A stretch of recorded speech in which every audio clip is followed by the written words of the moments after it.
Hi, how are you all? तो बच्चे इस सवाल के सॉल्यूशन की बात करते हैं। देखो, सवाल बहुत आसान है, ठीक है ना? सवाल बिल्कुल मुश्किल नहीं है।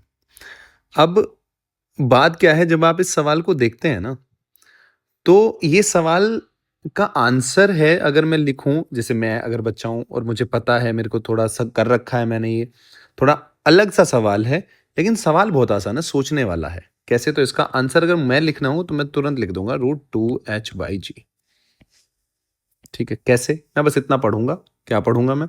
कि एक पार्टिकल है, वो ऊपर से यहाँ से फेंका गया है h हाइट से, ठीक है? वो हॉरिज़ॉन्टली थ्रो किया गया है, एक वर्टिकल वॉल सामने है, विद अ स्पीड v, ठीक है? As shown in the figure, if the particle return to the point of projection, अगर जहाँ से फेंका गया है पार्टिकल वहीं वापस आ जाता है, after suffer 2 elastic collision, one with the wall and another with the ground. यानी कि कुछ ऐसा सिनेरियो है, अगर मैं इसको बनाऊँ, आंसर तो मैं बता दिया ना आपको, आंसर तो ये हो गया और आप भी लिख दोगे। तो इसलिए सवाल को समझाना थोड़ा-सा इम्पोर्टेंट है और आपको एक नई चीज़ समझ में आएगी, आपको सोचना आएगा और सोचना आएगा तो आप अपने आप फिज़िक्स में बेहतर बन जाओगे, आपका रिज़ल्ट इम्प्रूव होगा, सारी चीज़ें आपके साथ अच्छी होंगी। अब आप ध्यान से ये चीज़ मैं आपको जो चीज़ बताने वाला हूँ, जो सिखाने वाला हूँ, समझाने वाला हूँ, पूरा लॉजिकली इसका पूरा सॉल्यूशन सुनना। अगर आपको सीखना है तो, अगर सीखना नहीं है तो फिर एक डिफरेंट बात है। अ, पर मैं जितने भी सवाल डिस्कस करता हूँ वो सब सीखने वाले होते हैं, ताकि आपको थोड़ा-सा अंदाज़ा लगे कि क्या सोचना है, कैसे सोचना है। तो ये कुछ कुछ ऐसे से है बात, और कुछ इस तरीके से आपने यहाँ से बॉल को फेंका। तो कह क्या रहा है कि बॉल ऐसे गई, ठीक है? यहाँ टकराई बॉल, यहाँ टकराने के बाद फिर बॉल यहाँ टकराई, ऐसे करके कुछ, ठीक है? मान लो ऐसे आई, ठीक है? और यहाँ टकराने के बाद बॉल वापस चली गई। ये कुल मिला के बॉल का पाथ है। ऐसे आपने फेंकी, ऐसे एक बच्चा यहाँ खड़ा हुआ है, उसने बॉल फेंका, तो सवाल ये कह रहा है यहाँ टकराई पहला, पहला कोलिजन यहाँ, और कोलिजन कैसा है? इलास्टिक। इलास्टिक मतलब कोई लॉस वॉस नहीं हो रहा है एनर्जी का। ऐसे हुआ और फिर यहाँ से टकरा के ऐसे और यहाँ चली गई। और आपसे क्या पूछा है अब? टाइम पीरियड पूछ लिया कि कितना टाइम लगेगा। तो अब देखो, अब ध्यान से कुछ-कुछ बातें मैं आपको नोट कराऊँगा। आपने क्या किया बच्चे? आपने ये v वेलोसिटी से ऐसे फेंक दिया। आप कहोगे हाँ सर। जब ये इस पॉइंट पे पहुंचा जब ये इस पॉइंट पे पहुंचा तो, और ये टक्कर मार रहा है इधर, तो मुझे पता है यहाँ कॉलिजन होगा। कॉलिजन में इस वेलोसिटी के दो कंपोनेंट कर लेता हूँ। इस वेलोसिटी के, लेट्स सपोज ये वेलोसिटी v1 मान लेता हूँ, तो ये v1 का x कंपोनेंट होगा, which is equals to v, क्योंकि x component of velocity will never change. क्यों नहीं होगा? क्योंकि इधर कोई एक्सेलरेशन ही नहीं है भाई, एक्सेलरेशन तो इधर है, ठीक है? इसीलिए तो y कंपोनेंट आपको मिलता है। और ये कितना हो गया तुम्हारा? V one Y. भाई अगर आप इक्वेशन लिखोगे, वाई डायरेक्शन है, V one Y is equals to, कैसे? V Y is equals to U I plus A Y T, ऐसे लिखते हो ना? और अगर आप नीचे वाली डायरेक्शन को मैं पॉजिटिव मान लूँ, तो जी तो हमेशा नीचे ही एक्ट करेगा। तो यानी कि वी वाई क्या हो जाएगा? यू आई तो इनिशियली तो जीरो है, इनिशियली तो बॉल के पास एक्स डायरेक्शन में है, वाई डायरेक्शन में तो यू आई क्या हो जाएगा? जीरो। लेकिन भाई वाई डायरेक्शन में एक्सेलरेशन तो है, तो इसीलिए क्या आता है? G T. समझ रहे हैं आप? तो एक्स कंपोनेंट तो प्रोजेक्टाइल में यही तो पढ़ के आए हो। अब आप मजेदार बात देखो, जैसे ही ये इससे टकराया, टकराने के बाद बच्चा क्या होगा? टकराने के बाद की अगर मैं बात करूं तो कुछ इस तरीके का, एक्स कंपोनेंट भाई नॉर्मल किधर है? इधर है। तो यही कंपोनेंट, जब आपको पता है ना, कॉलिजन वाले चैप्टर में आपने पढ़ा होगा, बॉल को अगर आपने दीवार पे फेंका तो टकरा के वापस आएगी, तो कौन सा जो नॉर्मल के होंगे वही तो कंपोनेंट चेंज होगा ना। अब v इज इक्वल टू क्या होता है? e into you. ई की वैल्यू क्या है? 1। तो सेम टू सेम हो जाएगा, ये v इधर आ जाएगा। समझ रहे हो आप? ये v इधर आया, और भैया इसके पास कंपोनेंट अब कौन कौन से होंगे? ये वी वाई में तो वी वन वाई तो ऐसा का ऐसा ही है भैया, वाई डायरेक्शन में तो कोई चेंज ही नहीं होगा, क्योंकि वाई डायरेक्शन में तो कोई फोर्स ही नहीं लग रहा। आप समझ रहे हो ना? मैं ये कहना चाह रहा हूँ, ये दीवार है, ठीक है? ये बॉल है, ये इससे आके ऐसे टकराई, तो इसके दो कंपोनेंट है वेलोसिटी के। तो जो ये वाला कंपोनेंट है, ये वाले की बात कर रहा हूँ मैं, इस वाले कंपोनेंट की, इधर तो कोई फोर्स ही नहीं है, तो ये चेंज क्या होगा?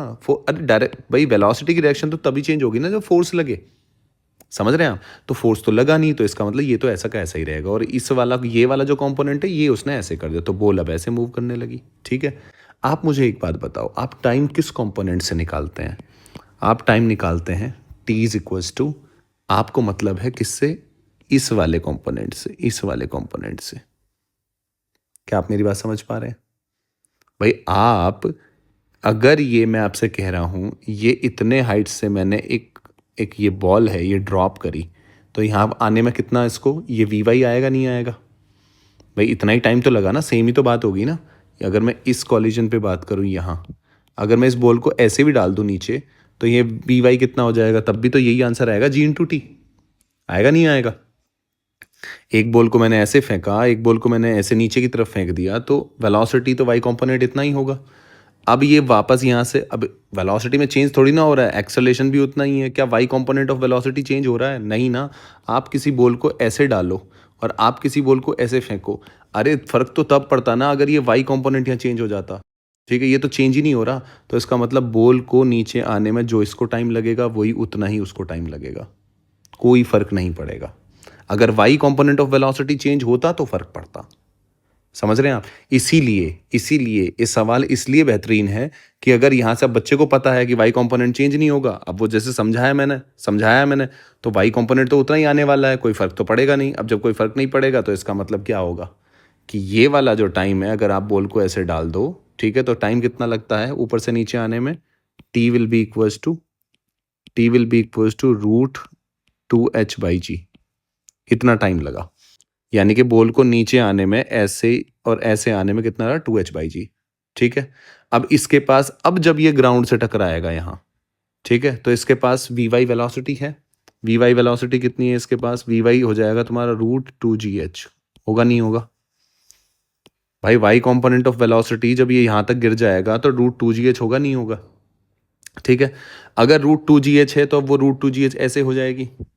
ठीक है, अब इसको यहाँ तक की हाइट तक पहुँचने में कितना टाइम लगेगा? सेम टाइम लगेगा। जैसे कि ये वैसी बात है कि मान लो ये बॉल है, समझने वाली बात है, ये यहाँ से 1D मोशन समझाता हूँ। ये h हाइट पे है, ठीक है, आपने बॉल को ड्रॉप कर दिया, बॉल को आने में कितना टाइम लगेगा? t is equal to √2h/g, ये निकालते हो आप। ठीक है, और बॉल को यहाँ से रिबाउंड होकर अगर बॉल इसी हाइट तक जाएगी तो h हाइट तक जाने में बॉल को कितना टाइम लगेगा? भाई ये गिरी, ठीक है, गिरने के बाद इसके पास वेलोसिटी कितनी है? √2gh। तो सेम ही बात है ना भाई, उतनी ही तो ऊपर जाएगी, यहाँ तक ही तो जाएगी। तो इसका मतलब इस सवाल में ये देखो इतना, अब वो क्या कह सकता है? अगर मैं आपको कह दूं कि यहाँ से फेंका और ये दीवार इतनी बड़ी है, ये 2 दीवार हैं, और मैं आपसे कह दूं कि अब सवाल देखो, सवाल कैसे, एक और सवाल इस पे बेस्ड हम सवाल बनाते हैं। देखो, अगर हम बात करें ऐसे बच्चा, ठीक है, ये ऐसे, ये 2 वॉल हैं ऐसे, ठीक है, ये ऐसे है, और आपने एक बॉल यहां से फेंक दी ऐसे वी वेलोसिटी से, ठीक है। अब वो सवाल में क्या, 1 कोलिजन बोले, 3 कोलिजन बोले, 4 कोलिजन बोले, 5 कोलिजन बोले, 6 कोलिजन? मैं बोल रहा हूं कि उसने बोल दिया आपको 16 कोलिजन के बाद, आफ्टर 16 कोलिजन ये ग्राउंड पे पहुंच जाती है। ठीक है, आफ्टर 16 कोलिजन ऐसे ऐसे ऐसे ऐसे ऐसे ऐसे जैसे भी, ठीक है, समझ रहे हैं आप? आफ्टर 16 कोलिजन ये दोनों दीवारों के साथ ऐसे ऐसे, ठीक है, ऐसे चल रहा है, और ये दीवार पे यहाँ पहुंच जाती है ग्राउंड पे, तो बताओ इसको कितना टाइम लगेगा? तो वाई कंपोनेंट तो वेलोसिटी और इलास्टिक कोलिजन है। कैसा कोलिजन है आपका? इलास्टिक कोलिजन है, ठीक है, या इलास्टिक नहीं भी है तो भी कोई फर्क नहीं पड़ रहा है अगर वो कोलिजन, क्योंकि वाई कंपोनेंट तो वेलोसिटी, वही फोर्स तो लग ही नहीं रहा, वाई कंपोनेंट ऑफ वेलोसिटी तो चेंज ही नहीं होगा, जो कि, और वाई कंपोनेंट ही कंट्रीब्यूट करता है। जैसे भाई वाई कंपोनेंट चेंज होगा तो उसको, समझ रहे हो ना, फर्क पड़ने वाला है। अगर वाई कंपोनेंट चेंज ही नहीं हो रहा तो इसका मतलब टाइम पीरियड आप सीधा लिख सकते हैं √2h/g। ये बहुत अच्छा सवाल है, आपको सिखाने वाला सवाल है। तो अगर आप यहाँ से समझे हों इस बात को, यहाँ से समझे हों जो मैंने आपको समझाने की कोशिश करी है, ठीक है, थोड़ा टाइम लिया है मैंने इसको समझाने में, सॉल्यूशन आसान है। सॉल्यूशन आसान क्यों है? समझाया है मैंने कि वी वाई कंपोनेंट पे कोई फर्क ही नहीं पड़ रहा, और वाई कंपोनेंट ही कंट्रीब्यूट कर रहा है। भाई एक्स कंपोनेंट से क्या मतलब? एक्स कंपोनेंट तो लेके चल रहा है ना उसको, वाई कंपोनेंट एक्सेलरेट कर रहा है, वहीं से हम टाइम निकालते हैं। एक्स से टाइम थोड़ी ना निकालते हैं हम वाई से टाइम निकालते हैं। तो अगर वाई की किसी भी चीज़ में फ़र्क ही नहीं पड़ रहा कॉलिजन होने से, ठीक है, तो फिर दिक्कत क्या है? जैसे मैं आपको एक बात और प्रूव करके दिखा देता हूँ। ये मान लिया आपने, इसको थोड़ा रफ करूँ मैं, ठीक है, थोड़े मज़े लेते हैं, देखो थोड़ा और अच्छा लगेगा आपको। ये मान लिया h1 हाइट है, ठीक है, एक बॉल आपने ड्रॉप करी, मैं कह रहा हूँ ना दोनों केस सेम है, तो बॉल यहाँ आई तो आप कहोगे सर इसकी वेलोसिटी होगी √2gh। तो अगर मैं इस बॉल की भी velocity y component √2gh prove कर दूं तब तो बिल्कुल मान लोगे तुम कि सर एकदम सही कह रहे हो फिर आप। ठीक है चलो, और ये मैंने मान लिया h2।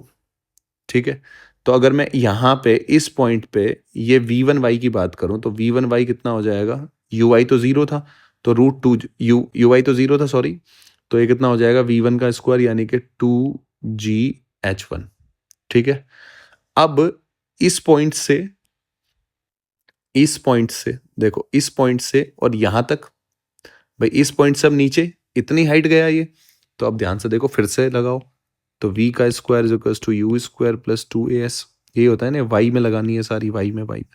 अब की बार कहां से कहां तक लगानी है बच्चे, अब की बार आपको लगानी है यहां से यहां तक, और यहां अब इस पॉइंट पे तो ये मेरे को पता ही है, ये इनिशियल वेलोसिटी है, फाइनल निकालनी है, यानी कि फाइनल मैंने लिख लिया v2y का square will be equals to v1y यानी का स्क्वायर यानी कि 2gh1 प्लस 2gh2, ये वाली हाइट तो h2 है ना, तो इसका मतलब 2g कॉमन ले लो, h1 प्लस h2 क्या बनेगा h, यानी कि v2y का स्क्वायर यानी कि v2y will be equals to √2gh। क्या कोई फर्क पड़ा? नहीं। यही बात मैं कहना चाह रहा हूँ कि आप किसी बॉल को ड्रॉप करो, ठीक है, क्योंकि कॉलिजन की वजह से सिर्फ एक्स कंपोनेंट पे फर्क पड़ता है, वाई कंपोनेंट पे कोई फर्क नहीं पड़ता, और वाई कंपोनेंट की मदद से ही हम टाइम वाइम सब चीजें निकालते हैं। क्या आप मेरी बात समझ पा रहे हैं? तो अगर आप यहां से यहां तक का टाइम निकालोगे और यहां से यहां तक का टाइम निकालोगे, ठीक है, जनरली यही करेंगे बच्चे, तो T1 प्लस T2 वो T के बराबर ही आने वाला है, क्योंकि मोशन में देखो मैंने दिखाया ना, कोई फर्क नहीं पड़ रहा, और एक्सेलरेशन तो कांस्टेंट ही है थ्रू आउट द मोशन।